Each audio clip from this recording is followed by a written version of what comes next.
Então, companheiros da Academia Poética Brasileira, estamos de volta para a gente dar continuidade à leitura do texto do T.S. Eliot, Tradição e Talento Individual.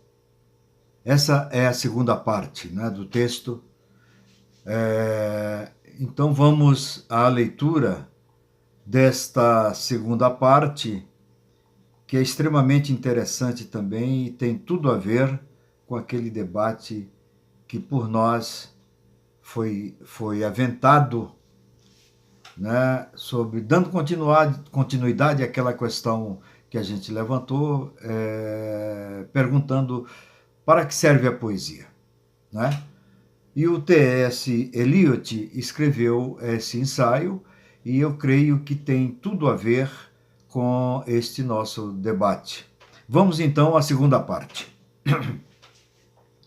A crítica honesta e a avaliação sensível dirigem-se não ao poeta, mas à poesia. Se nos dispusermos a ouvir os confusos clamores vindos dos críticos de jornais e os cochichos de reiteração popular que se seguem, ouviremos os nomes de uma grande quantidade de poetas. Se procurarmos não o conhecimento dos almanaques, mas o prazer da poesia, e perguntarmos por um poema, raramente o encontraremos. Tentei ressaltar a importância da relação entre determinado poema e outros de autores diferentes e sugeri a concepção da poesia como um conjunto vívido de toda a poesia já escrita até hoje. O outro aspecto dessa teoria impessoal da poesia está na relação do poema com o seu autor. E insinuei, por uma analogia, que a mente do poeta maduro difere da mente do imaturo, não exatamente em nenhuma valorização da personalidade. Não por ser necessariamente mais interessante ou por ter mais a dizer, mas antes por constituir um meio mais finamente aperfeiçoado, em que sentimentos especiais ou muito variados estão livres para participar de novas combinações. A analogia foi a do catalisador. Quando os dois gases anteriormente referidos são misturados em presença de um filamento de platina, eles formam ácido sulfúrico. Essa combinação só ocorre se a platina estiver presente. Todavia, o novo ácido formado não contém qualquer indício de platina, e ela mesma, aparentemente, não é afetada, permanecendo inerte, neutra e inalterada. A mente do poeta é o fragmento de platina. Ela pode, parcial ou exclusivamente, atuar sobre a experiência do próprio homem, mas quanto mais perfeito for o artista, mais inteiramente separado estará nele o homem que sofre e a mente que cria. E com maior perfeição saberá a mente digerir e transfigurar as paixões que lhe servem de matéria-prima. Na experiência, perceber-se-á os elementos que atuam em presença do catalisador transfigurante são de duas espécies: emoções e sentimentos. O efeito de uma obra de arte sobre a pessoa que dela desfruta e uma experiência distinta em espécie de qualquer outra que não pertença ao campo da arte. Ela pode ser formada a partir de uma emoção ou resultar da combinação de muitas e vários sentimentos inerentes para um escritor a palavras, frases ou imagens podem ser acrescentados para compor o resultado final. Ou a grande poesia pode ser escrita sem o emprego direto de emoções, sejam elas quais forem, isto é, composta sem qualquer recurso aos sentimentos.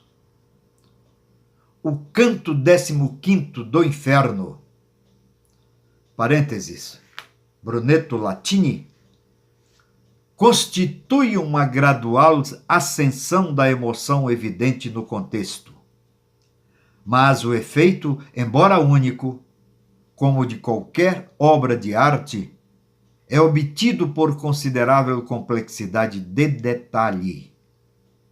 A última quadra dá uma imagem, um sentimento incorporado a uma imagem que vem, que não se desenvolve simplesmente a partir da situação que a precede, mas que provavelmente se encontrava suspensa na mente do poeta até que a própria combinação surgisse para ela ser acrescentada também por si mesma. A mente do poeta é, de fato, um receptáculo destinado a capturar e armazenar um sem número de sentimentos, frases, imagens, que ali permanecem até que todas as partículas capazes de se unir para formar um novo composto estejam presentes juntas. Se alguém comprar várias imagens representativas da poesia mais elevada, aliás, se alguém comparar várias imagens representativas da poesia mais elevada, verá como é grande a variedade dos tipos de combinação e também como se apaga por completo a marca de qualquer critério semiético de sublimidade. Por isso, o que conta não é a grandeza, a intensidade das emoções dos componentes, mas a intensidade do processo artístico, a pressão, por assim dizer, sob a qual ocorre a fusão. O episódio de Paolo e Francesca utiliza uma emoção definida, mas a intensidade da poesia é por vezes absolutamente distinta de qualquer intensidade na suposta experiência que ela pode dar a impressão de ser. Além disso, ela não é mais intensa do que no canto 26º, a viagem de Ulisses, que não depende diretamente de uma emoção. É possível uma grande variedade no processo de transmutação da emoção. O assassinato de Agamemnon ou a agonia de Otelo proporciona um efeito artístico aparentemente mais próximo de um possível original do que as cenas de Dante. No Agamemnon, a emoção artística, em verdade, tangencia a do espectador de nossos dias. Em Otelo, a emoção do próprio protagonista. Mas a diferença entre a arte e o acontecimento é sempre absoluta. A combinação que embasa o assassinato de Agamemnon é talvez tão complexa quanto a da viagem de Ulisses. Em ambos os casos houve uma fusão de elementos. A Ode de Keats contém um número de sentimentos que nada têm, em particular, que ver com o do Rouxinol, mas que o Rouxinol, talvez em parte graças a seu nome atraente, talvez em parte por causa de sua reputação, serviu para juntar. O ponto de vista que me empenho em atacar relaciona-se talvez à teoria metafísica da unidade substancial da alma. Segundo entendo, o que o poeta tem não é uma personalidade a ser expressa, mas um médium particular que é apenas um médium e não uma personalidade no qual impressões e experiências se associam em peculiares e inesperados caminhos. Impressões e experiências que são importantes para o homem podem não ocupar nenhum lugar na poesia, e as que se tornam importantes na poesia podem não representar quase nada para o homem, para a personalidade. Citarei uma passagem pouco familiar, o bastante para ser olhada com viva atenção à luz, ou em meio às trevas dessas observações. Aqui ele infere um texto em inglês, mas eu vou direto para a tradução desse texto. Entre aspas. E parece-me agora que até poderia iludir-me, por louvar-lhe a beleza, embora sua morte venha a ser vingada de maneira incomum.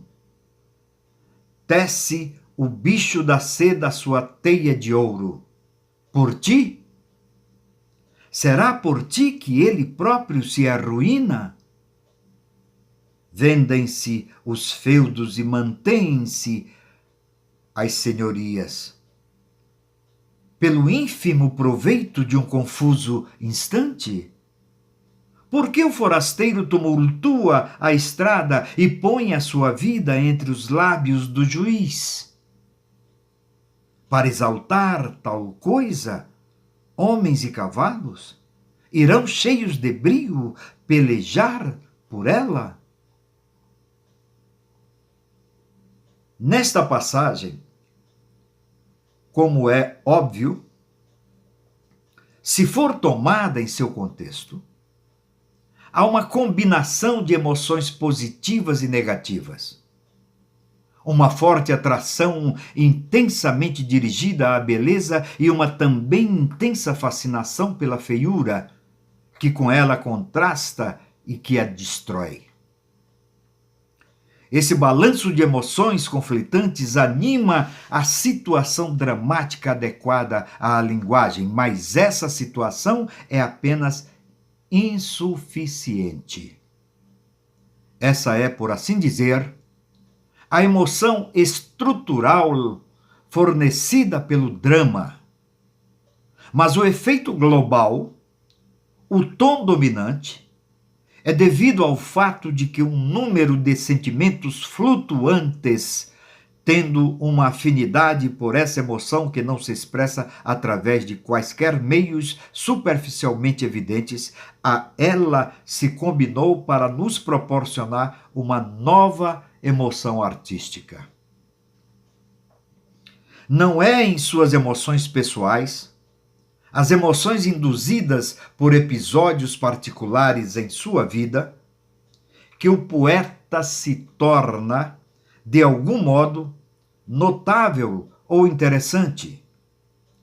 Suas emoções particulares podem ser simples ou rudes ou rasas. Em sua poesia, a emoção será algo de muito complexo, mas não com a complexidade das emoções de pessoas que revelam em vida emoções muito complexas e inusuais. Na verdade, há um erro de excentricidade em poesia que deve ser creditado à busca de novas emoções humanas a serem expressas. E nessa busca da novidade em lugares errados, aflora o perverso. O objetivo do poeta não é descobrir novas emoções, mas utilizar as corriqueiras e, trabalhando-as no elevado nível poético, exprimir sentimentos que não se encontram em absoluto nas emoções como tais. E emoções que ele jamais experimentou servirão, por sua vez, tanto quanto as que lhe são familiares. Consequentemente, devemos acreditar que emoção recolhida em tranquilidade é uma fórmula inexata. Isso porque não se trata nem de emoção, nem de recolhimento, como tampouco, sem distorção do significado, de tranquilidade. Trata-se de uma concentração, e o novo produto resultante da concentração expressa um imenso número de experiências que, para as pessoas práticas e ativas, poderiam não ser entendidas de modo algum como experiências. É uma concentração que não ocorre conscientemente nem resulta de deliberação. Tais experiências não são recolhidas e, afinal, se reúnem numa atmosfera que somente é tranquila na medida em que constitui a espera passiva de um acontecimento. Naturalmente, essa não é de modo algum toda a história. Há um punhado de coisas nos textos poéticos que devem ser conscientes e deliberadas. Na verdade, o mau poeta é habitualmente inconsciente onde deve ser consciente, e consciente onde deve ser inconsciente. Ambos os erros tendem a torná-lo pessoal. A poesia não é uma liberação da emoção, mas uma fuga da emoção. Eu vou repetir isso aqui. A poesia não é uma liberação da emoção, mas uma fuga da emoção.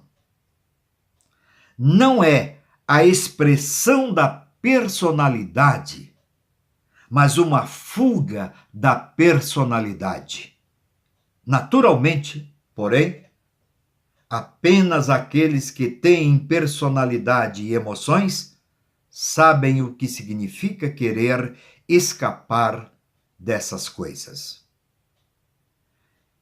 Esse, portanto, foi a segunda parte do ensaio escrito pelo T.S. Eliot. Até o